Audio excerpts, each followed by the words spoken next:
Hi,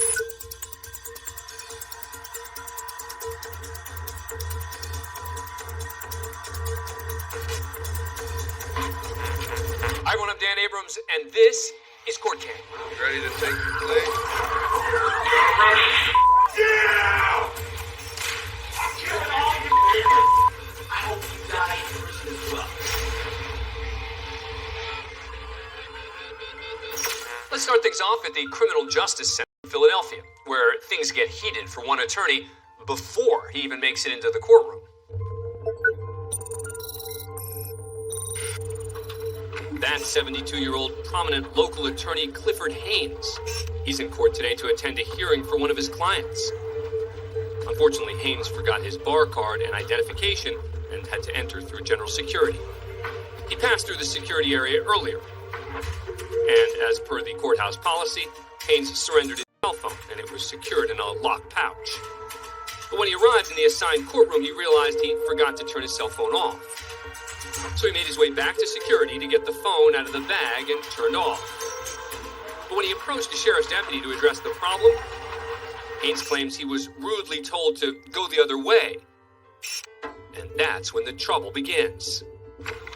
After retrieving his phone, it seems the device isn't the only thing set off.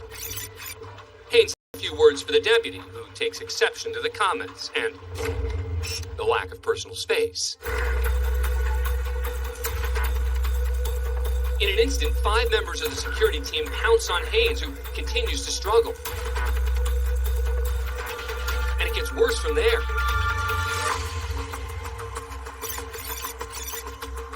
The initial tackle sends security equipment flying. This officer subdues Haynes with a headlock.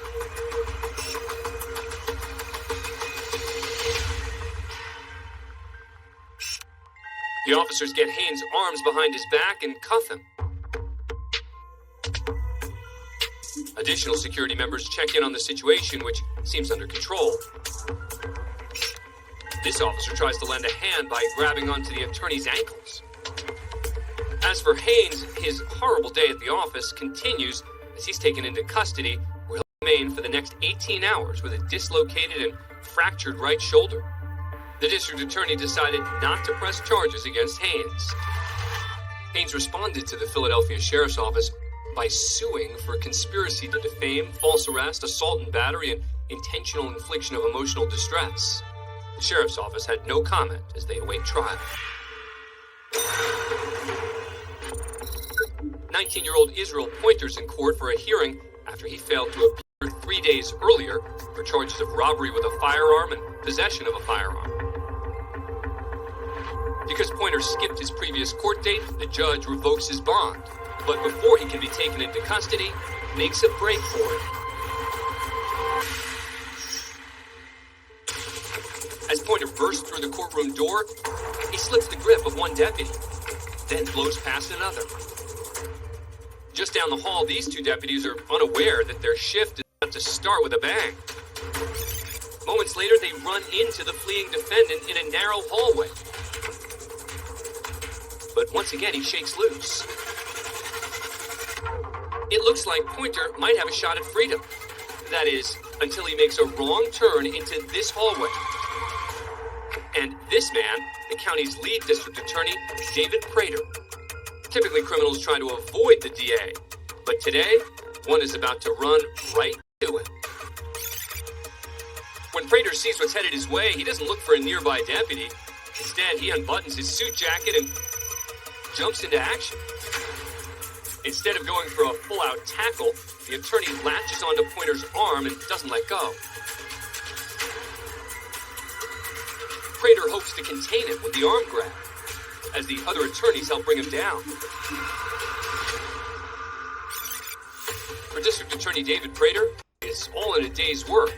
Turns out this is the 4th time he stopped a fleeing defendant in the courthouse. Israel Pointer was taken into custody and will later plead guilty to resisting arrest and was sentenced to 6 months in county jail. For the original charges of robbery with a firearm and possession of a firearm, he also pled guilty and was sentenced to an additional 3 years in prison. Next, we're in Mount Pleasant, Michigan, for the arraignment by Isaiah Gardenhire. The 40-year-old was arrested after reportedly going on a 2-day crime spree that forced a community into lockdown. Gardenhire reportedly sexually assaulted his girlfriend in her home, then killed her 13-year-old daughter before fleeing to a nearby apartment complex. There, he allegedly took a man and woman hostage, sexually assaulted the female, robbed them, and then stole their car. Gardenhire would eventually turn himself into police. But now, as Judge Sarah Spencer Noggle reads the long list of charges against him, Count 1, homicide, open murder, statutory short form. Count 2, criminal sexual conduct, first degree, weapon use.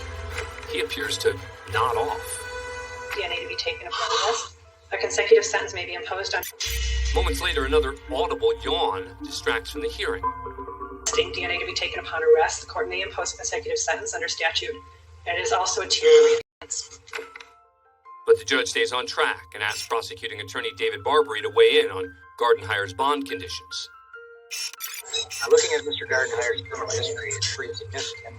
His criminal history consists of violent offenses, weapons offenses, failures to appear in court. The prosecutor also mentions that Gardenhire was actually out on bond for a separate criminal sexual misconduct case in another county when he went on the alleged 2-day crime spree. In this case, due to the fact that Mr. Gardenhire is both charged with murder and the fact that he was on bond at the time the allegations occurred. Charge her with murder because she's the one who did it. With the prosecutor mid-sentence, Gardenhire interrupts, claiming that his girlfriend should be charged with the murder of her daughter, not him. Charge her with murder because she's the one who did it. Isaiah? Everything else, no. All right, Mr. Gardenhire, this is your warning. The court will mute your microphone if you speak out of turn again. Your Honor, we would request that Mr. Gardenhire be held without bond, or in the alternative, that bond be set at $2 million cash surety. All right, thank you. Mr. Barbary, Mr. Gardenhire, I'm going to ask that you behave in a... All right.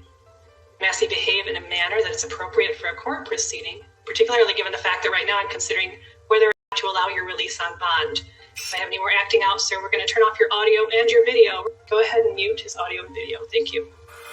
After further discussing his bond conditions, Gardenhire is brought back into the conversation, seemingly even less interested than before. All right, the court has considered the factors found in MCR 6.106 and finds that bond in the amount of $3 million, cash or surety, is appropriate. This time, the defendant flips the judge the bird, first with one hand, then follows it up with a hearing-ending two-hander. All right, go ahead and turn his video off, please. The hearing was ultimately cut short due to Gardenhire's behavior. Isaiah Gardenhire is being held on $3 million bond for 12 criminal charges, including home invasion, first-degree criminal sexual misconduct, and murder.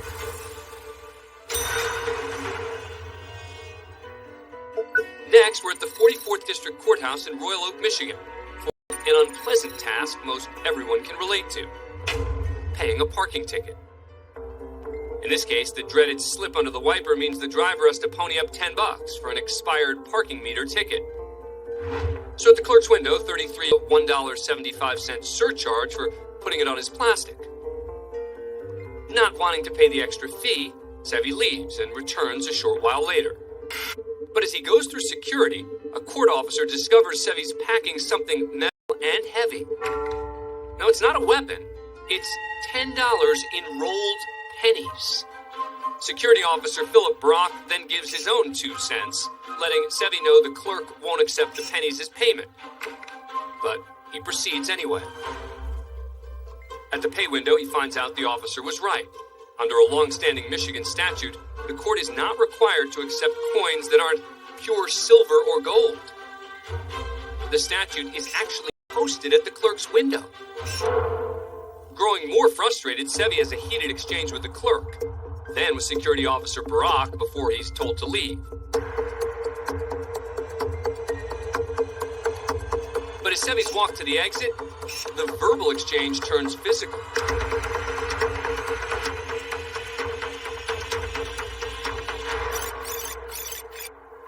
It's unclear what exactly prompted the fight, but things quickly get out of control First shoving. Then Officer Brock slams Sevi against the glass as another officer helps restrain him. Sevi says what you can't see off camera is Officer Brock choking him until he lost consciousness and defecated on himself. Sevi was escorted back into the building, processed, and charged with disorderly conduct. A charge of assaulting or obstructing a police officer was later added. He would plead no contest to the disorderly conduct charge and was ordered to pay a fine. The assaulting or obstructing an officer charge against a police officer was dropped. Following the incident, Sevi fired back with a lawsuit against security officer Philip Barak, which included claims of unlawful arrest and excessive use of force. The suit was later dismissed by an appellate court. When actions become detached from consequences, that's when madness occurs. Next, we're in West Palm Beach, Florida, for the sentencing of David Anthony. The 44-year-old claims the COVID-19 pandemic, in part, pushed him over the edge and into a violent downward spiral. And violation saw the COVID pandemic as an end-of-the-world prophecy, an Armageddon that I felt compelled to escape, no matter the cost. In March 2020, David Anthony tried to convince his estranged wife, Gretchen, to travel with him to Costa Rica, where he believed they could escape the pandemic. The couple had been separated after 5 years of marriage. Gretchen declined, and a few days later, friends and family believed she went missing. That's when investigators put in a call to David Anthony. Hello? Yep, I'm here. Can you hear me? Anthony claimed Gretchen wasn't missing, but that she was receiving medical attention at a CDC facility. I spoke to Gretchen today. You spoke with Gretchen today? Yeah. Gretchen is receiving treatment for the COVID virus. Unsatisfied with Anthony's explanation of Gretchen's whereabouts, the investigation continued. And then, a breakthrough. In surveillance footage recovered from Gretchen's home, a dark figure can be seen lurking on her patio. Moments later, out of the camera's view, Gretchen makes a muffled cry for help.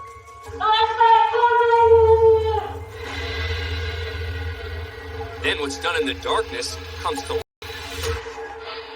In the garage, a man wearing rubber gloves can be seen loading items into Gretchen's car. His back remains to the camera right until this moment. Investigators pull this freeze frame. It is David Anthony, and authorities believe he's just murdered his estranged wife.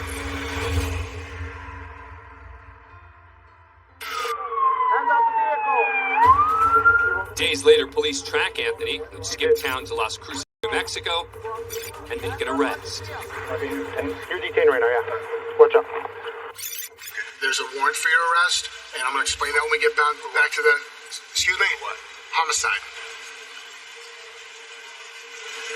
For who? What do you think? David Anthony was charged with the kidnapping and first-degree murder of Gretchen Anthony, but investigators were still searching for her body. What's most important to us right now is to find out where she is. Yeah, I'd like to be able to tell you where she is. Okay.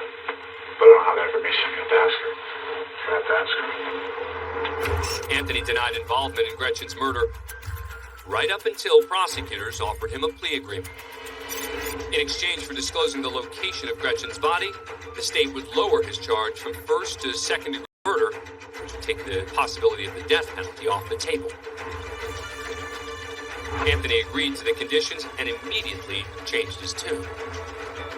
Admitting he dumped Gretchen's body in a wooded area near her home after stabbing her to death inside her garage. Police investigated the location and found Gretchen's remains. Now at sentencing, Gretchen's sister faces down David Anthony. I would like to say some words to the defendant, whose name and being are not worthy of the air we all breathe. You believed in karma, and therefore we can take some comfort knowing that every day you spend in prison will be as horrific as the murder you committed. You can never be forgiven. You are disgusting. Before the judge delivers his sentence, Anthony addresses the court. I've created irreparable damage in the worlds of people who love me. Gretchen love me. Love me. The Kratos family loved me. I disgraced my family. I'm hated by some beyond words. And it brought shame upon my name. Someone called for my death, and I can't offer any reasonable argument against that sentiment. Instead of being a man, I chose to be a coward.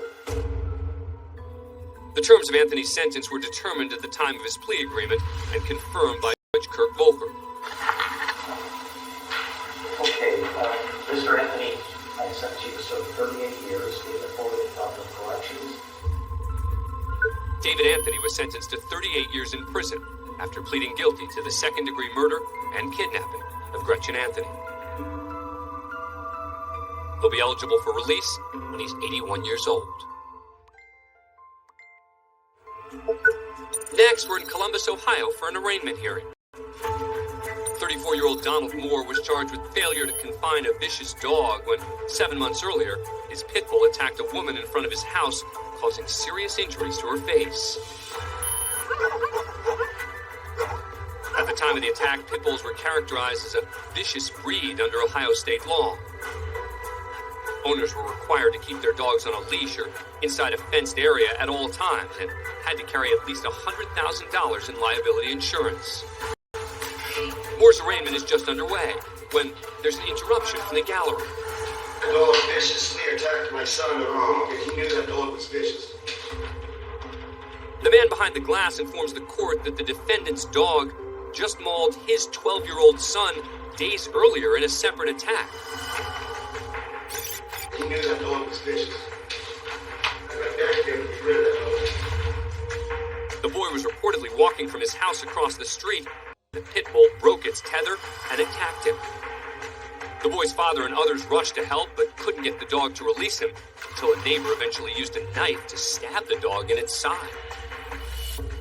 The boy required surgery for his wounds, and the dog was euthanized after the attack. After yelling out from the gallery and interrupting the hearing, the judge orders the victim's father to approach the bench. Sir, will you be so kind as to please state to the court what your name is? My name is G.W. Charge involving the defendant. Yes, ma'am. It has nothing to do with the I understand. incident this weekend. This is not the forum to discuss that because Yes, he is ma'am. not charged with anything from the weekend. You understand that, Yes, sir? ma'am. I just want Your Honor to know that there was an incident over Okay, but thank you, involving sir. the same That's dog. not part of. I understand what your issue is, sir, but that's not. He's not being charged with that. Well, he is. We're upstairs right now. Sir, filing but charges. not in what's in front of me. You understand? Yes, ma'am. I'm giving you an opportunity Yes, so I can explain. Okay? Yes, ma'am. Now you may go back out and go back upstairs and deal with it. Thank you. But on his way out the door, the angry father pauses and appears to send a message to the defendant. He was threatening me. He didn't threaten you. Oh, man, man, he did. Yeah, he did. He double killed me. Didn't you see that? Man, He was looking at you. You wouldn't. he was looking at me. So he told him. Donald Moore was later found guilty of 2 counts of failure to confine a vicious dog and 1 count of felonious assault for the mauling of the 12-year-old boy. He was sentenced to 13 years in the Ohio Department of Rehabilitation and Correction. That's it for this edition of Court Cam. I'm Dan Abrams. Thanks for watching.